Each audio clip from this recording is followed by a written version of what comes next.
million dito, maganda na, hindi pa? Hindi. Sa Pilipinas, maganda na ba yun? Maganda. Maganda na yun. Kaya nga sabi ko sa inyo, pag may pera ka, ang sarap sa Pilipinas. Tama? Sa Pilipinas ka na makakita ng gwardiya, di ba? Binubuksan ng kotse mo pagpapasok ka, galing ka sa bangko. Dito, yung mga gwardiya sa bangko. Papasok ka. Ha? Wala kang gwardiya. Walang gwardiya. You see? You can just imagine, katulad ng sinasabi ko, you can have the luxury of life when you're in the Philippines. You will make enough money. That's why pag may pera ka sa Philippines, could you just imagine if yung earning nyo dito, kumikita ka let's say ng 150,000, 200,000 dito sa job mo sa Singapore. And ang spending mo lahat Philippines. Ang sarap ng buhay mo siguro sa Pilipinas, no? So yun yung point. That's why, ang problema ngayon sa Pilipinas, anong industry, anong job, anong opportunity meron ka para kumita ka doon ng 200,000 piso buwan-buwan? Meron din naman, kaya lang sa employment, kailangan nasa managing executive ka na, nasa taas ka na. Pero alam mo sa networking, ibang klase dito mga kasama natin. Ibang klase. 27-year-old guy like Joseph Lim, taga Bicol.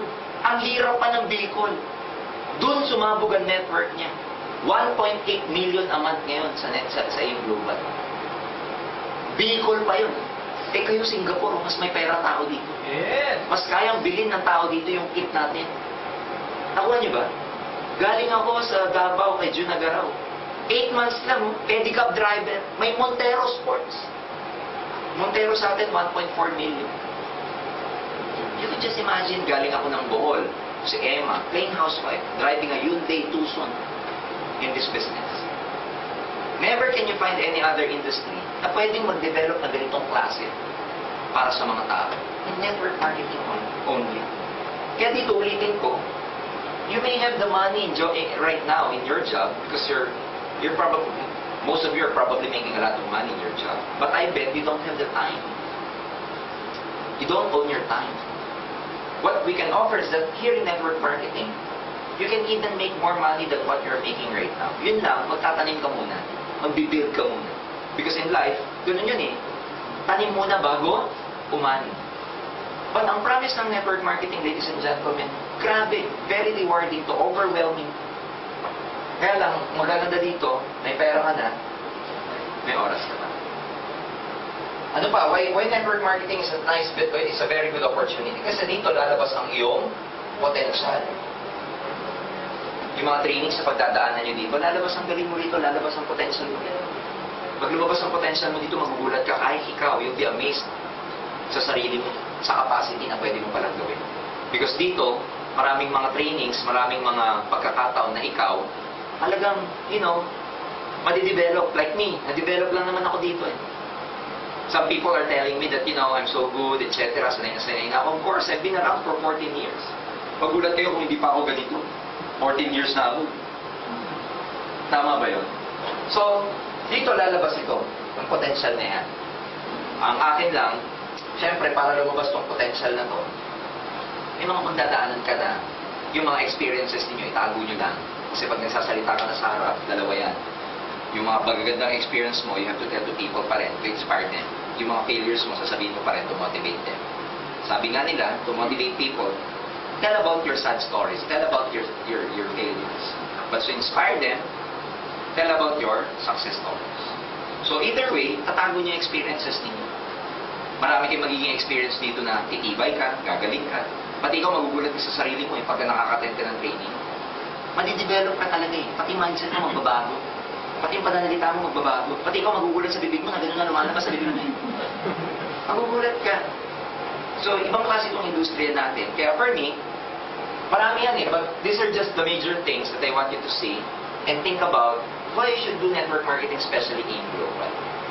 The third part, ladies and gentlemen, of NDO is about your attitude.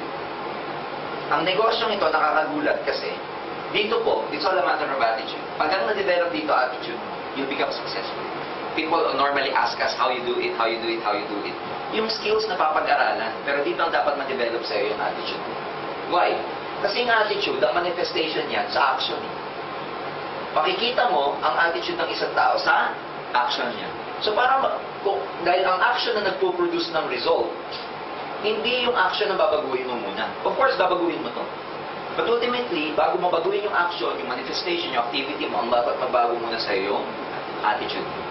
Kasi kung madidevelop tong attitude mo, attitude of being, yung attitude, attributes, character ng mga successful na tao na adapt mo, magmamanifest yan sa action mo.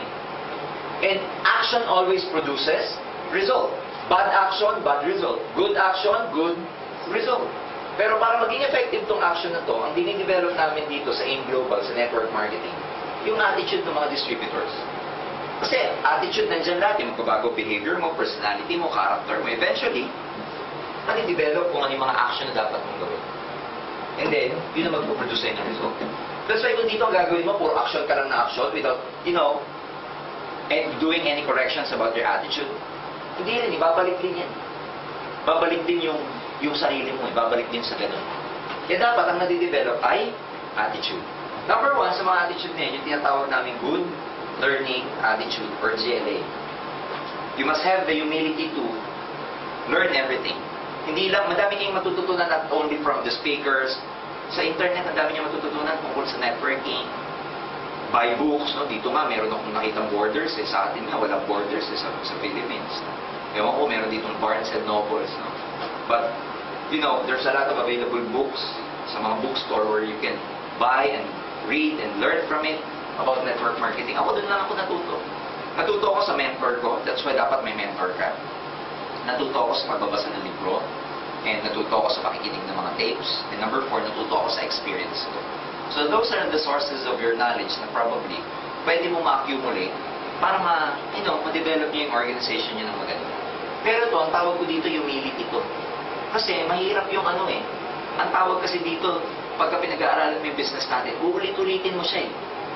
Yung, attend ka ng attend, na-attendan mo na, a-attendan mo ulit. Alam mo yung ganun? Because repetition is the mother of all learning.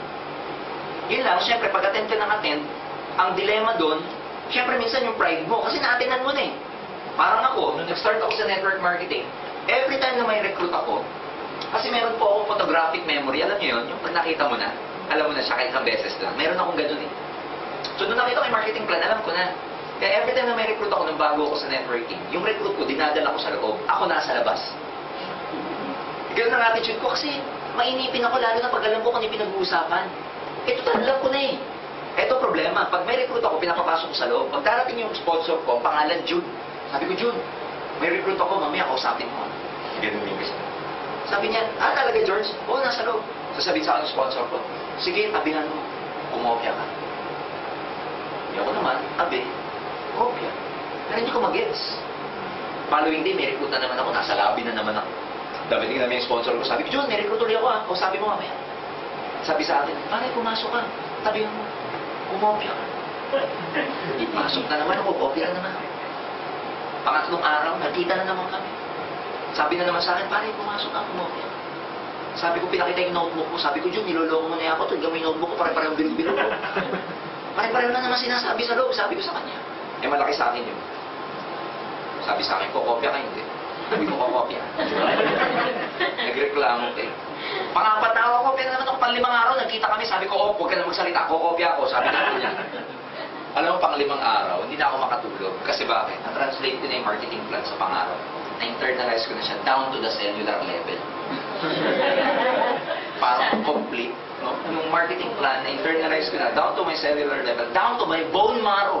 In such a way na, na-translate ko siya that makukuha ko talaga dreams ko dito. I can never sleep. Ganun pala yung pag-excitement level mo, sobrang taas. Kaya na-internalize mo na magiging successful ka, hindi makakatulog. Soon enough, dahil yung attitude ko nagbago yung result ko. So ito yung humility ko. Be humble, just go back, pag-aralan nyo mabuti, invest sa nice pen and ball pen, invest in tape recorders, MP3, cameras, everything. Because dyan yung matututunan yan. Invest in books, spend kayo ng time, kasi dito yung matututunan yan. For me, the shortest route to success is follow those people who are already successful. Yan ang pinakabali. Copy those people who are already successful. Dito, kopya-kopya lang. Pag magaling ka kumopya, like akong ginagawa ko dating speaker, pag binarinig ako maganda, nire-record ko yun. Para pag ako speaker, sasabihin ko. Kaya mga sinasabi ko ngayon, di sa akin to, kinopya ko lang. Ganun lang yun. Kasi wala namang dito copyright infringement Wala namang ganun dito Wala namang patent ang sinasabi dito In fact, mas maganda you can copy and then improve. Copy and improve. Copy and improve. Kopya-kopya lang. Kung dun sa eskwelahan natin ng kolehiyo, pag nangopya ka, bagsak ka. Dito, pag nangopya ka, cum laude ka. Kaya kopya-kopya lang, okay? May kwento dyan. May isang, there was a logger na traditionally, ano siya, yung sistema ng kanyang pagpuputol ng kahoy, yung old school siya. Yung lagari. Pandi bumaba siya ng bundok, nakakita siya ng chainsaw. Ang odds ng chainsaw nakalagay, kayang pumutol nitong chainsaw na to ng about 3 to 4 regular sized plug every day. So sabi niya, pag binili ko to, grabe, madami akong mapuputol na puno. He was very excited and he purchased that chainsaw. Following day, he used the chainsaw, but unfortunately, at the end of the day, wala siyang naputol. Kalahati lang. Nataka siya. Kaya ganito. Siguro dahil bago. Following day, ginulit niya ulit, ginamit niya. Hindi pa rin niya natapos. 3/4 lang naputol niya dun sa puno na nag-iisa. So, nagtataka siya, pero ang ginawa niya, nagreklamo siya, binalik niya yung chainsaw. Sabi niya sa salesman, na hindi effective yung chainsaw na kayang pumutol ng 3 to 4 lugs kasi siya nakaka 2 days na. Wala pa siya napuputol. And the salesman, he checked the chainsaw, tinignan niya yung chain, tinignan niya yung motor, tinignan niya yung may gasolina naman, tinignan niya yung wiring, tinignan niya everything. And finally, pinastart niya yung chainsaw. Hihila yun eh. Umandar naman.